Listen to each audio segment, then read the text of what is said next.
Good morning. Today is Friday, March 21st, and it is day 38 of the legislative session. We are heading into the final 3 weeks, and so a lot of action has been going on at the Capitol. I wanted to talk to you about a few of the bills that are moving that are of particular interest to the Chamber. Again, attached with the email that will go with this message are a number of bills that the Chamber is monitoring. There are several bills that we are paying attention to, but I want to talk just specifically about a few key items this week. House Bill 3446 was introduced on Monday. That is a bill from the West Virginia Chamber that requires guidance counselors to assist students in filling out the FAFSA. Students right now are leaving a lot of money on the table, especially with the Promise Scholarship.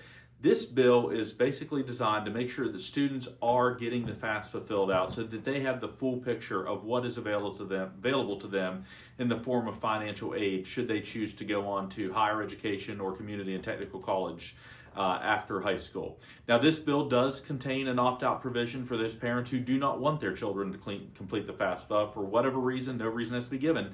They can go ahead and opt out. But that bill has been introduced. The lead sponsor is Delegate Joe Statler, and the co-sponsors include the chairman of the House Education Committee, Joe Ellington, as well as several other members of the Education Committee. Another bill that we are watching very closely, and this is going to be a really significant bill moving probably starting early next week, and that is House Bill 2014, which is the microgrid bill. It's the governor's microgrid bill. This is going to be one of probably the hottest topics going on at the Capitol. Now, from a West Virginia Chamber standpoint, we have members opposed to each other on this issue. That happens from time to time. So we are listening to members on both sides of this debate. We are paying very close attention to their arguments on both sides, and we are closely monitoring this legislation, and we'll continue to keep you apprised of where it is moving throughout the process. But that is probably going to be one of the most significant discussion pieces in the legislature over the next few weeks.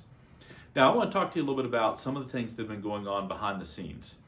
Your friends of the West Virginia Chamber have been spending a lot of time over in the House of Delegates this year, basically cleaning up things that are coming out of Senate bills that would make it easier to sue businesses, churches, schools, and child care centers.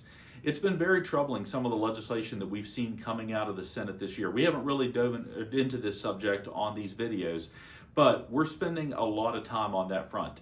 You know, compare that to 10 years ago when we were really able to accomplish some tremendous legal reforms and able to accomplish some just as recently as a couple years ago. This year has been different. Now, today, one bill in particular that we've engaged a lot is going to be on second reading in the House of Delegates, and that is Senate Bill 460.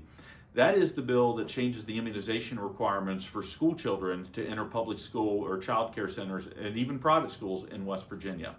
Now, the version of the bill that the Senate passed out contained a religious and a philosophical exemption. Now, West Virginia would have only been one of about 15 states that allowed a philosophical exemption to school immunization requirements had that bill stayed in its form from the Senate. The bill also contained a very crystal clear provision to make it very easy to sue schools, churches, and child care centers. That's a non-starter with us. That is an incredible expansion in a cause of action.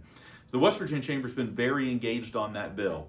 The bill that came out of the House Health Committee earlier this week and is on second reading today is vastly different. This bill now limits it down to reforming the medical exemption process for school immunization. There is no religious or philosophical exemption, and the Chamber has worked very tirelessly on that bill with a number of delegates to get it into its current form. So the bill was on amendment stage today. There are going to be several amendments. We're going to be interested to see how that plays out, but it's a vastly different bill than what came out of the Senate back in February. So that's just, again, I wanted to go ahead and highlight that for you, just some of the things that are going on behind the scenes at the Capitol and in which we are engaged. So as always, please feel free to reach out to me with questions. You can email me at bdayton@wvchamber.com.